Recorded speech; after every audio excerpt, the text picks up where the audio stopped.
இன்றைக்கு அனைத்து இந்திய அண்ணா திராவிட முன்னேற்ற கழக ஆட்சி இருக்கின்ற பொழுது பல திட்டங்களை கொண்டாந்தோம், நிறைய திட்டங்களை கொண்டாந்தோம். ஏழை குடும்பத்திலே பிறந்த பெண்களுக்கு உரிய திருமண வயதை எட்டுகின்ற பொழுது பொருளாதார சூழ்நிலையின் காரணமாக திருமணம் தடைபெறுகிறது. இது அம்மாவுடைய கவனத்திற்கு கொண்டு சென்றவுடன் அம்மா முதலமைச்சராக இருந்த பொழுது அந்த திருமண வயதை எட்டுகின்ற பொழுது ஏழை குடும்பத்திலே பிறந்த அந்த பெண்ணுக்கு உரிய நேரத்திலே திருமணம் நடைபெற வேண்டும் என்பதற்காக தாலிக்கு தங்கம் அந்த திட்டத்தை அறிவிச்சாங்க. திருமண உதவி தொகை 50,000 25,000 கொடுத்தாங்க.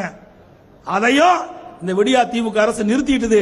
தேர்தல் அறிக்கையில் சொன்னாங்க, திமுக தேர்தல் அறிக்கையில் எடுத்து பாருங்க, இந்த தாலிக்கு தங்க திட்டத்தை நாங்க இந்த திருமண உதவியை உயர்த்தி கொடுப்போம் சொன்னாங்க. உயர்த்தி கொடுக்காட்டி உயர்த்தி கொடுக்கலாம் பரவாயில்ல, திட்டத்தையே ரத்து பண்ணிட்டாங்க. திட்டத்தையே ரத்து பண்ணிட்டாங்க. பல லட்சம் குடும்பங்கள் இன்றைக்கு இந்த திருமண உதவி திட்டத்தின் மூலமாக, தாலிக்கு தங்க திட்டத்தின் மூலமாக இன்றைக்கு அவர்களுக்கு அந்த குடும்பம் இருக்கின்ற பெண்களுக்கு உரிய நேரத்தில் திருமணம் நடந்தது. இதுவும் தடைபட்டு விட்டது. இன்றைக்கு ஒரு பவுன் 50,000 ரூபாய். இன்றைக்கு நான் வரும்போது நான் தொலைக்காட்சியில் பார்த்தேன், ஒரு பவுன் 50,000 ரூபாய். இதே அனைத்து இந்திய அண்ணா திராவிட முன்னேற்ற கழக ஆட்சியா இருந்தா அந்த ஏழை பெண்கள் திருமணம் ஆகின்ற பொழுது ஒரு பவுன் நாங்க கொடுத்திருப்போம், 50,000 ரூபாய் 25,000 ரூபாய் கொடுத்திருப்போம். அதுவும் அந்த ஏழை பெண்களுக்கு கிடைக்காத ஒரு சூழ்நிலை ஏற்படுத்திய விடியா திமுக அரசுக்கு இந்த தேர்தலில் தகுந்த பாடத்தை போட்டுங்கள். அதே போல இன்றைய தினம் சட்ட ஒழுங்கு சந்தி சிரிக்குது. எங்க பார்த்தாலும் கொலை, கொள்ளை, திருட்டு, வழிப்பறிவு, கஞ்சா போதையில வெட்டுறான். இன்னைக்கு இதுதான் தொலைக்காட்சியில் பார்க்கிறோம், ஊடகத்தில் பார்க்கிறோம், பத்திரிகையில் பார்க்கிறோம். தினந்தோறும் செய்தி இந்த செய்தி ஆகி போச்சு, வேற எந்த செய்தியுமே இல்லை. இன்றைக்கு நாடே குட்டிச்சவர் ஆகி போச்சு. மிக மோசமான சூழ்நிலைக்கு இந்த ஆட்சி இன்றைக்கு நிர்வாக திறமையற்ற ஒரு ஆட்சியில பார்க்கப்படுகிறது. இன்றைக்கு சட்ட ஒழுங்கு தமிழகத்தில் அடியோடு சீர்கெட்டு போய்விட்டது. இதையெல்லாம் சரி செய்ய வேண்டும் என்று சொன்னால் மீண்டும் அண்ணா திமுக ஆட்சி மலர வேண்டும். அப்படிதான் மலர்ந்தா தான் இந்த நாட்டை காப்பாற்ற முடியும். அது மட்டுமல்ல, தமிழ்நாட்டில் போதைப் பொருள் விற்காத இடமே இல்லை.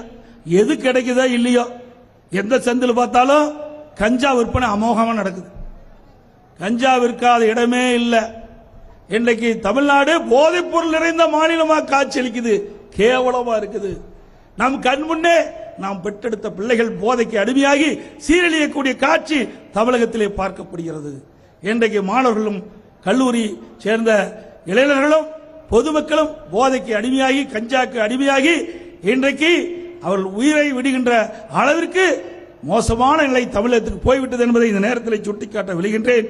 அது மட்டுமல்ல, அண்மையிலே இன்றைக்கு திராவிட முன்னேற்ற கழகத்தைச் சேர்ந்த இன்றைக்கு சென்னை மேற்கு மாவட்ட அயலக அணி துணை அமைப்பாளர் ஜாபர் சாதிக் என்பவர், அவர் வெளிநாட்டுக்கு போதைப் பொருள் கடத்துவதாக போதைப் பொருள் தடுப்பு பிரிவை சேர்ந்த அதிகாரிகள் அவரை கைது செஞ்சிருக்கிறாங்க. அவர் தான் பாருங்க, ஸ்டாலின் அவர்கள். யாரோட இருக்காரு சொல்லுங்க, சத்தமா சொல்லுங்க. இவருக்கு அவருக்கு என்ன தொடர்பு? நீங்க போட்டோ பிடிக்கலாம். நான் கூட ராஜேந்திர பாலாஜி வரும்போது கிட்டத்தட்ட ஒரு 200-300 பேர் எங்க இடத்துல போட்டோ எடுத்தாங்க. போட்டோ எடுப்பது வேறு, போட்டோ எல்லாமே தொடர்ந்து எடுப்பாங்க. அது யார் என்னன்னு நமக்கு தெரியாது. ஆனா அவருடைய கட்சியுடைய நிர்வாகியா இருக்கிறார், அயலக அணி துணை அமைப்பாளர் இருக்கிறார். இப்படிப்பட்ட ஒரு அமைப்பே இங்கேயும் இல்லை. இந்த போதைப் பொருள் கடத்துவதற்கு தான் அயலக அணின்னு அமைச்சிருப்பாங்க என்பது சந்தேகமா இருக்குது. அயலக அணியா? எங்கேயாவது இப்படிப்பட்ட அணியை கேள்விப்பட்டிருக்கிறீங்களா? எத்தனையோ அணி இருக்குது. ஆனா அயலக அணியை வைத்து இப்படிப்பட்ட போதைப் பொருள் விற்பனை செய்கிறவர்கள் அடைக்கலம் கொடுத்த கட்சி திமுக கட்சி. இன்னொரு அவருடைய புதல்வர், அவரு ஏதோ வாங்கிட்டு இருக்காங்க. 2 பேருமே என்ன வாங்குறான்னு தெரியல. அவரோட இருந்து புகைப்படம். ஆக இதுக்கெல்லாம் விளக்கம் கேட்டு நான் அறிக்கையை வெளியிட்டேன், ஊடகத்தின் வாயிலாக வெளியிட்டேன். இதுவரைக்கும் பதிலே இல்லை. ஆக இன்றைக்கு 3 ஆண்டு காலமாக இந்த ஜாபர் சாதிக் என்பவர் வெளிநாட்டுக்கு போதைப் பொருள் கடத்திருக்கிறாரு.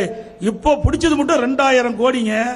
இப்படின்னா 3 ஆண்டு காலத்தில் எத்தனை ஆயிரம் கோடிக்கு போதைப் பொருள் கடத்தப்பட்டிருக்க என்பதை நாம் எண்ணி பார்க்க வேண்டும். அதனாலதான் நான் அடிக்கடி சொல்லிட்டு இருந்தேன். நான் ஆரம்பத்திலிருந்தே சொல்லிருக்கேன், இந்த ஆட்சி வந்ததிலிருந்து சொல்லிட்டு இருக்கிறேன், போதைப் பொருள் நடமாட்டம் அதிகமாக இருக்கிறது, இதை தடுக்க வேண்டும். இதை அறவே தமிழகத்தில் போதைப் பொருள் இல்லாத ஒரு மாநிலமாக உருவாக்க வேண்டும் என்று சட்டமன்றத்திலும் பேசினேன், பத்திரிகையிலும் தொடர்ந்து நான் அறிக்கை வெளியிட்டேன், ஊடகத்தின் வாயிலாயும் பேசினேன். ஆனா இந்த விடியா திமுக அரசு எதுவுமே செய்யல. ஏன்னா திமுகவை துணை நிற்குது. போதைப் பொருள் கடத்துவதற்கு அவருடைய நிர்வாகிகள இது உட்பட்டிருக்கான்னு சொன்னா எப்படி இவர்கள் போதைப் பொருளை தடுப்பார்கள்? இப்படிப்பட்ட நிலைமை தான் தமிழகத்தில் நிலவிக் கொண்டிருக்கின்றதை நேரத்தில் எண்ணி பார்க்க வேண்டும். செய்திகளை உடனுக்குடனும் துல்லியமாகவும் தெரிந்து கொள்ள சப்ஸ்கிரைப் பண்ணுங்க.